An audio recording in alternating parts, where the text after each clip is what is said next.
Welcome to ChemBio. So today we are going to discuss how to find out electronic configuration of any element in a periodic table. किसी भी element की अगर हमें electronic configuration निकालनी है तो कैसे निकालेंगे वो आप इस वीडियो के अंदर आप सीख जाओगे। तो आपको फॉर एग्जांपल एक एटॉमिक नंबर दे दिया 82, ठीक है, 41, इस तरीके से कोई भी आपको एटॉमिक नंबर गिवन हो सकता है और आपसे बोला जाएगा कि आपको इसकी इलेक्ट्रॉनिक कन्फिगरेशन निकालनी है। सो इस वीडियो के अंदर आप देखोगे कि किस तरीके से आप इलेक्ट्रॉनिक कन्फिगरेशन निकाल सकते हो, ठीक है। But before we are going to discuss this topic electronic configuration का, आपको कुछ क्वेश्चंस के आंसर देने हैं। अगर आप उन क्वेश्चंस के आंसर दे सकते होते हो तो आप इलेक्ट्रॉनिक कन्फिगरेशन ईजिली निकाल लोगे किसी भी एलिमेंट की, ठीक है। So the first question is कि अगर हमारे पास पीरियड कितने होते हैं, 1 to 7 पीरियड है, ठीक है। अगर मैं आपसे क्वेश्चन दे दूं कि 6 पीरियड के अंदर कौन कौन सी ऑर्बिटल फिल होती है, ठीक है, तो क्या आपको ये पता है कि 6 पीरियड के अंदर हम कौन कौन से ऑर्बिटल फिल करते हैं। सेकेंड क्वेश्चन इज कितनी नंबर ऑफ ऑर्बिटल फिल होती हैं। And the third and the last question is 6 period के अंदर कितने नंबर ऑफ एलिमेंट्स हैं, ठीक है। ये मैं आपको एक एग्जाम्पल 6 के पीरियड को लेकर के बता रही हूँ। इसी तरीके से आप किसी भी पीरियड की बात कर सकते हो। फॉर सपोज कि आपसे बोल दिया जाए कि 5th पीरियड के अंदर हम कौन कौन सी ऑर्बिटल फिल करते हैं, 5th पीरियड के अंदर कितने नंबर ऑफ ऑर्बिटल फिल होती हैं और उस पीरियड के अंदर कितने नंबर ऑफ एलिमेंट्स होते हैं। अगर आप इन तीनों क्वेश्चंस को आंसर कर देते हो देन आप इलेक्ट्रॉनिक कन्फिगरेशन समझ जाओगे ईजिली। बट अगर आपको ये नहीं पता है तो मैं पहले इसे एक्सप्लेन कर देती हूँ कि किस तरीके से हमें ये फाइंड आउट करते हैं, ठीक है। तो जल्दी से इसे स्टार्ट करते हैं। फॉर एग्जाम्पल 6 से ही स्टार्ट कर देते हैं कि मान लो हमसे दे रखा है कि आपको क्वेश्चन इज 6 पीरियड के अंदर आपको बतानी है कि इसके अंदर कितनी नंबर ऑफ ऑर्बिटल्स होंगी, ठीक है। तो नंबर ऑफ ऑर्बिटल निकालने का एक सिंपल सी ट्रिक बोल सकते हो आप, और वो क्या है कि जैसे 6 क्या है, एक इवन नंबर है, ठीक है, 6 इज इवन नंबर। तो यहाँ पे हमें क्या करना है, formula is n+2 divide by 2 का स्क्वायर, ठीक है। तो मैं यहाँ पे n की जगह क्या पुट कर दूंगी, 6 पुट कर दूँ, ठीक है। तो 6 + 2 डिवाइड बाई 2 का स्क्वायर, तो ये आपका क्या आ जाएगा 8 डिवाइड बाई 2 का स्क्वायर, तो यहाँ पे आपका 4 और 4 का स्क्वायर कितना हो गया आपका 16। तो आपको ये पता चल गया कि 6 पीरियड के अंदर हम कितनी नंबर ऑफ ऑर्बिटल फिल करते हैं, 16 नंबर ऑफ ऑर्बिटल्स फिल करते हैं। क्लियर हुआ। एक और एग्जांपल बताती हूँ, एक और ले लेते हैं। फॉर एग्जांपल आपसे बोल दें कि 5th पीरियड के अंदर अच्छा बताओ कि कौन कौन से कितने नंबर ऑफ ऑर्बिटल्स फिल होती हैं। देन अभी मैं आपको ये भी बताऊंगी कि कौन कौन सी ऑर्बिटल फिल करते हैं, ठीक है। तो 5th पीरियड के अंदर आपसे पूछेंगे तो यहाँ पे एक ऐसा है ऑड है, ठीक है। तो यहाँ पे जो फॉर्मूला रहेगा वो क्या रहेगा, n+1 डिवाइड बाई 2 का स्क्वायर। क्लियर है। तो मैं यहाँ पे से लिख सकती हूँ 5 + 1 डिवाइड बाई 2 का स्क्वायर, ठीक है। मैंने यहाँ पे क्या किया है, 5 n की जगह हम जिस भी पीरियड की बात कर रहे हैं उसे पुट कर देंगे, ठीक है। तो यहाँ पे आपका ये कितना आ जाएगा 6 डिवाइड बाई 2 का स्क्वायर, एंड इसे आप कट करोगे तो 3, एंड 3 का स्क्वायर आपका कितना हो जाएगा 9, ठीक है। तो यहाँ पे हम 9 ऑर्बिटल्स को फिल करते हैं। इतना क्लियर हो गया, ये दोनों पॉइंट क्लियर है। अब हम बात कर लेते हैं कि चलो ये तो हमें पता चल गया कि कौन से पीरियड के अंदर हम कितने नंबर ऑफ ऑर्बिटल फिल करते हैं। इसी तरीके से आप किसी भी पीरियड का निकाल सकते हो, ठीक है। यहाँ पे अगर आपका वो पीरियड है, फॉर एग्जांपल एक और मैं बता देती हूँ, जैसे 4 है, 4th पीरियड के अंदर आपसे वो पूछ लें तो यहाँ पे आप अभी 4 क्या है, एक इवन नंबर है, तो यहाँ पे आप पुट कर दोगे, ये इवन के लिए है। और ये वाला जो फॉर्मूला है n+1 ये हमारा किसके लिए है, ऑड के लिए है। इतना क्लियर हो गया। तो यहाँ से आपने ये निकाल लिया कि इसके अंदर इतनी नंबर ऑफ ऑर्बिटल्स फिलअप होंगी। अब आपसे पूछा जाए कि नंबर ऑफ एलिमेंट्स बताओ। अच्छा, अभी मैं ये बताऊंगी बट पहले ये देख लेते हैं कि नंबर ऑफ एलिमेंट्स कितने होंगे। फॉर एग्जांपल यही है हमारा क्वेश्चन कि 6 पीरियड है, इसके अंदर कितने नंबर ऑफ एलिमेंट होंगे। तो इसका फॉर्मूला क्या है आपका कि किसी भी अगर आपसे बोला जाए कि एलिमेंट्स कितने होंगे हमारे, is equals to 2 × number of orbitals filled, ठीक है। नंबर ऑफ ऑर्बिटल कितनी आपने फिल करी हैं उस पीरियड के अंदर, उसको हम 2 से मल्टीप्लाई कर देंगे तो उससे हमारे क्या आ जाएंगे, उस पीरियड के अंदर कितने नंबर ऑफ एलिमेंट प्रेजेंट होते हैं।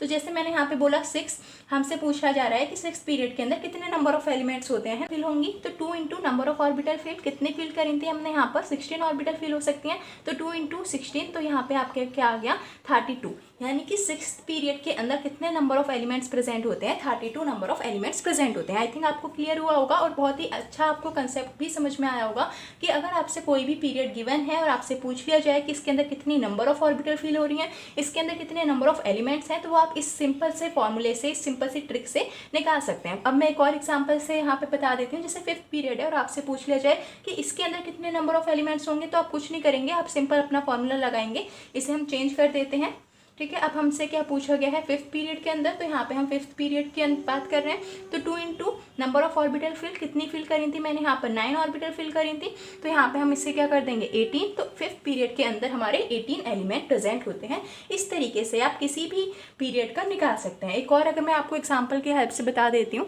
फोर्थ पीरियड के लिए हम कैसे निकालेंगे, तो हमें पता है 4 क्या है, एक इवन नंबर है, तो हम कौन सा फॉर्मूला लगाएंगे, n+2 डिवाइड बाई 2 का स्क्वायर। ठीक है, तो मैं यहाँ पे n की जगह क्या पुट कर दूँ, 4 पुट कर दूँ, 4+2 डिवाइड बाई 2 ये। ठीक है, तो ये आपका क्या आ जाएगा 6, एंड 6 डिवाइड बाई 2 आपका क्या आ जाएगा, यहाँ पर मैं इसे पूरा सॉल्व कर देती हूँ। ठीक है, तो यहाँ पे आप इसे सॉल्व कर लेंगे तो ये आपका क्या आ जाएगा 3, एंड 3 का स्क्वायर आपका क्या होता है 9। तो यहाँ पे हमारे पास नंबर ऑफ ऑर्बिटल्स फिल होती हैं, 9 नंबर ऑफ ऑर्बिटल्स फिल होती हैं। ठीक है, अब आपसे कोई बोल दे कि अच्छा इसके अंदर फिर एलिमेंट्स बता दीजिए, तो आप सिंपल अपना वही फॉर्मूला लगा देंगे कि जिस भी पीरियड की वो बात कर रहा है उसके अंदर कितने नंबर ऑफ एलिमेंट्स होंगे, 2 into number of orbitals fill. ठीक है, मैं इसे दोबारा से नहीं लिख रही हूँ, आपको पता ही है, मैंने बता दिया है। ठीक है, तो 2 इंटू 9, तो ये आपका क्या आ जाएगा 18, यानी कि फोर्थ पीरियड के अंदर हमारे कितने नंबर ऑफ एलिमेंट्स होते हैं, 18 नंबर ऑफ एलिमेंट्स प्रेजेंट होते हैं। तो अब आपको ये 2 पॉइंट तो क्लियर हो ही गए होंगे। इसी तरीके से आप किसी का भी निकाल सकते हो। 3 का आप एक बार इसे वीडियो को पॉज करो और थर्ड पीरियड के अंदर निकालो कि इसके अंदर कितने नंबर ऑफ एलिमेंट्स होते हैं, कितनी नंबर ऑफ हमारी ऑर्बिटल्स फिलअप होती हैं। ठीक है, 2 पॉइंट क्लियर हो गए। अब हम थर्ड पॉइंट पे आते हैं कि अच्छा हमें ये तो पता चल गया कि इस पीरियड के अंदर इतने नंबर ऑफ ऑर्बिटल्स फिल होती हैं, बट अब इनमें से कौन कौन सी ऑर्बिटल फिल होती हैं, क्योंकि ऑर्बिटल तो एस भी है, पी भी है, डी है, एफ है, इस तरीके से जी एंड सो ऑन हो सकती हैं। तो अब कौन सी ऑर्बिटल फिल होगी वो हम कैसे देखेंगे, अब मैं आपको वो बताती हूँ। ठीक है, इसे मैं रब कर देती हूँ, देन हम आगे चलते हैं। Let's start it. तो अब हम so the next question is कि किसी भी पीरियड के अंदर कौन कौन सी ऑर्बिटल फिल होंगी। तो मैं यहाँ पे पहले सारे पीरियड लिख देती हूँ। फर्स्ट पीरियड, ठीक है, second period, third period, fourth period, fifth period, sixth period and the last is seventh period. ठीक है, तो अभी हमें इन्हीं की बात करनी है। ये हमारे पीरियडिक टेबल के अंदर प्रेजेंट है, ये हमारे क्या है पीरियड्स हैं। ठीक है, मैं यहाँ पे लिख देती हूँ। अब आपसे पूछा जाएगा कि कौन कौन से ऑर्बिटल मुझे फिल करनी है, तो आप क्या कंसेप्ट यूज़ करेंगे, द कंसेप्ट इज कि कौन सी ऑर्बिटल फिल होंगी, तो उनको हम कैसे लिखेंगे NS&P, यानी कि जिस भी पीरियड की हम बात कर रहे हैं उसके अंदर NS एंड NP तो फिल होंगी। इसके बाद आपको क्या करना है, ये जो N है शेल की वैल्यू को हमें कम करते जाना है। तो मैं यहाँ पे लिख सकती हूँ N-1, और जो हमारा ये P क्या है सब शेल है, इसकी वैल्यू को हमें क्या करना है एक एक इंक्रीज करते जाना है। तो मैं यहाँ पे क्या लिख सकती हूँ DSPDF इस तरीके से होता है, और यहाँ पे फिर मैंने एक और कम कर दिया तो N-2 हो जाएगा, यहाँ पे क्या आ जाएगा F। इतना क्लियर हो गया। तो अब यहाँ पे और अच्छे से कैसे क्लियर होगा, यहाँ पर देखो। फॉर एग्जांपल मैं फोर्थ पीरियड की बात कर रही हूँ और मैं आपसे पूछ रही हूँ कि फोर्थ पीरियड के अंदर बताइए कौन कौन सी ऑर्बिटल फिल होंगी। तो हम क्या करेंगे, फोर्थ की बात कर रहे हो, अच्छा तो इसमें NS और NP तो फिल हो गई, यानी कि 4S और 4P तो फिल होनी ही होनी है। अब हमें क्या करना है, 4 में से एक कम कर दूँ, यहाँ यही वाला आप यूज़ कर रहे हो, इसे ध्यान में रखना। ठीक है, तो 4 में से एक हमने कम क्या कर दिया 3, एंड D यहाँ पर हमारे पास आ गया। अब मैं एक और कम करके देख लेती हूँ 2 एंड F। तो 2F तो एक्सिस्ट ही नहीं करती। अब ये एक्सिस्ट क्यों नहीं करती वो भी मैं आपको यहाँ पे बता देती हूँ। तो हमें एक चीज़ पता है कि हमारी जो सब शेल की वैल्यू है वो क्या होनी चाहिए, एक कम होनी चाहिए हमारी शेल की वैल्यू से, N-1 होनी चाहिए। तो यहाँ पर तो अगर हम इसे लिखें, यहाँ पे मैं लिख देती हूँ, एक सेकेंड, यहाँ पे आई थिंक विजिबल होगा। यहाँ पे देखो 0 1 2 3 4 5, तो S P D F G H इस तरीके से। तो हमें पता है कि जो हमारी सब शेल है इसकी वैल्यू एक कम होनी चाहिए हमारी शेल की वैल्यू से। तो यहाँ तो F की वैल्यू ही 3 है, ये तो एक और ज़्यादा है, तो ये तो एक्सिस्ट ही नहीं करेगी।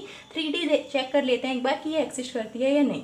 तो हमें पता है ये हमारी शेल की वैल्यू हो गई 3, और यहाँ पे N-1 हमारी L की वैल्यू होनी चाहिए। तो यहाँ पे देखते हैं हम, तो D की वैल्यू क्या है 2, तो ये वाली जो हमारी ऑर्बिटल है ये एक्सिस्ट कर सकती है। इसका मतलब हमें समझ में आ गया कि फोर्थ पीरियड के अंदर हम ये 3 ऑर्बिटल्स फिल कर सकते हैं। इतना क्लियर हो गया। एक और एग्जांपल से मैं आपको इसे एक्सप्लेन करती हूँ, इसे हम यहाँ पे लिख लें ताकि हमें आइडिया रहे कि कौन कौन से पीरियड के अंदर हमें कौन कौन से ऑर्बिटल फिल करना है। ये आप क्यों सीख रहे हो, देखो एक तो डायरेक्ट भी क्वेश्चन पूछ सकते हैं आपसे कि अच्छा बता दो कोई भी पीरियड के अंदर हम कौन कौन से ऑर्बिटल फिल करेंगे।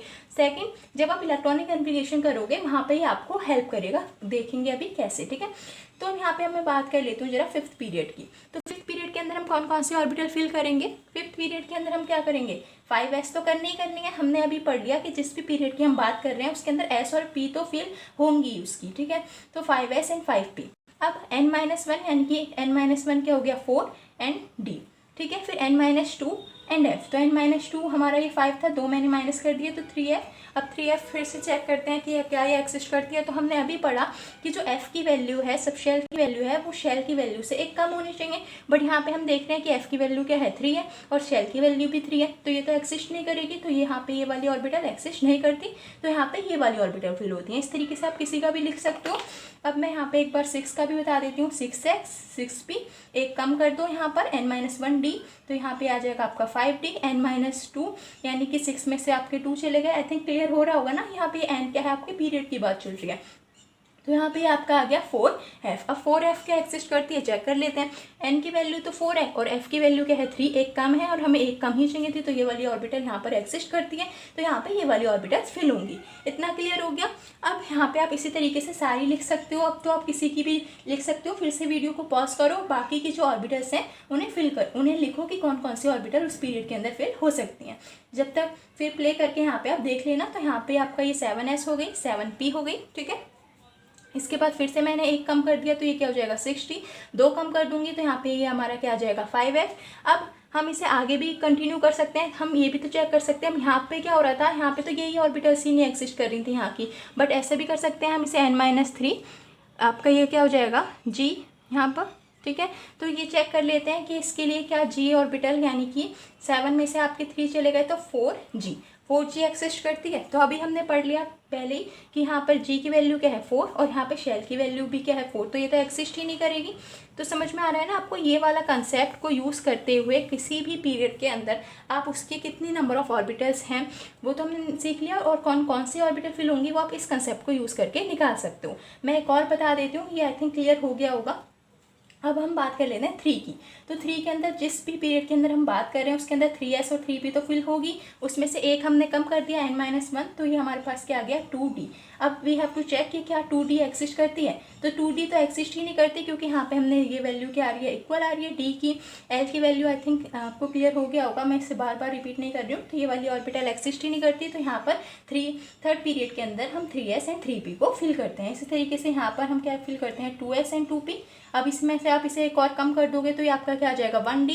तो जब आपकी 2d ही नहीं एग्जिस्ट कर रही तो 1d तो ऑटोमेटिकली नहीं एग्जिस्ट करेगी, ठीक है। अब हम बात कर देते हैं फर्स्ट पीरियड की। तो फर्स्ट पीरियड के अंदर हमने क्या बोला, हमने बोला था जिस भी पीरियड की हम बात कर रहे हैं उसके अंदर हम s और p तो फिल करेंगे। तो आप बोलोगे कि 1s भी फिल कर दो और 1p भी फिल कर दो, बट पहले आप ये तो चेक कर लो कि क्या 1p एग्जिस्ट करती है। 1p कैसे एग्जिस्ट कर सकती है, हमने बोला कि p की वैल्यू क्या है यहाँ पर 1 और शेल की वैल्यू भी क्या है 1, तो ये तो एग्जिस्ट ही नहीं कर सकती। हमें पता है कि एक वैल्यू कम होनी चाहिए, तो 1p एग्जिस्ट ही नहीं करती, इसलिए वो यहाँ पर फिल हो ही नहीं सकती। तो यहाँ तक आपको क्लियर हो गया होगा कि किसी भी पीरियड की अगर बात चल रही है उसके अंदर कौन कौन सी ऑर्बिटल फिल करनी है उसको हम इस वाले सिंपल से फॉर्मूले से निकाल सकते हैं। तो अब आपको तीनों चीज़ आ चुकी हैं, आई थिंक क्लियर हो गया होगा। कोई भी अगर आपको डाउट आता है इन दिस कंसेप्ट तो आप कमेंट करके डाल देना, मैं उसको आपका रिप्लाई कर दूंगी, ठीक है। तो अब आपको 3 चीज़ें समझ में आ गई हैं कि किसी भी पीरियड की अगर बात चल रही है तो उसके अंदर कौन कौन सी ऑर्बिटल फिल होंगी, कितनी नंबर ऑफ ऑर्बिटल फिल होंगी, कितने नंबर ऑफ एलिमेंट्स होंगे उस पीरियड के अंदर। ये तीनों चीज़ें आप इस वीडियो को देखने के बाद बता सकते हो। इस वाली वीडियो को मैं यहीं पे एंड कर रही हूँ बिकॉज वीडियो थोड़ी सी लॉन्ग हो गई है, बट आपको ये तीनों बेसिक कंसेप्ट समझ में आ गए हैं। अब जब हम नेक्स्ट वीडियो में अपलोड करूँगी उसमें डायरेक्टली हम इलेक्ट्रॉनिक कन्फिगरेशन कैसे फाइंड आउट करनी है वो सीख लेंगे। But the topic is electronic configuration में थोड़ा सा आपको आइडिया दे देती हूँ इलेक्ट्रॉनिक कन्फिगरेशन का, किसी भी एलिमेंट का कैसे निकालते हैं। बट चलो एक काम करते हैं, मैं आपको होमवर्क दे रही हूँ, आपको इलेक्ट्रॉनिक कन्फिगरेशन निकालनी है। अगर एटॉमिक नंबर 82 हो तो क्या आप एटॉमिक नंबर अगर 82 है उसकी इलेक्ट्रॉनिक कन्फिगरेशन निकाल लोगे। कोई भी आप ले लो, फॉर एग्जांपल 53 ले लो, 41 ले लो, ठीक है। इस तरीके से आपके कोई भी एटॉमिक नंबर है आपको उसकी इलेक्ट्रॉनिक कन्फिगरेशन निकालनी है। हमको कहाँ तक पता होती है, हम 30 तक तो एटॉमिक नंबर अगर 30 तक है तो वहाँ तक तो हम निकाल लेते हैं बिकॉज वो हमने लर्न कर ली होती है एक तरीके से। बट उसके हायर लेवल के जो एटॉमिक नंबर्स हैं उनकी कैसे निकालेंगे, और इवन 30 तक के भी आपको लर्न करने की ज़रूरत नहीं है, वो आप सिंपली नेक्स्ट वीडियो के अंदर सीख जाओगे। जब तक के लिए बाय बाय। और इस वीडियो को अगर आपको ये हेल्पफुल लगी है तो अपने फ्रेंड्स के साथ शेयर कर दो। ये कंसेप्ट आपको सारे जितने भी एग्जाम्स हैं वहाँ पे ज़रूर हेल्प करेगा। इस वीडियो के अंदर हम डायरेक्टली इलेक्ट्रॉनिक कन्फिगरेशन मैं आपका यहीं से स्टार्ट कर दूँगी। 82 हमारा एटॉमिक नंबर होगा और इसकी हम इलेक्ट्रॉनिक कन्फिगरेशन डिस्कस करेंगे। जब तक आप इसे सॉल्व करके रखना और अपनी इलेक्ट्रॉनिक कन्फिगरेशन मैच कर लेना उस वीडियो के अंदर। Now thank you and bye bye.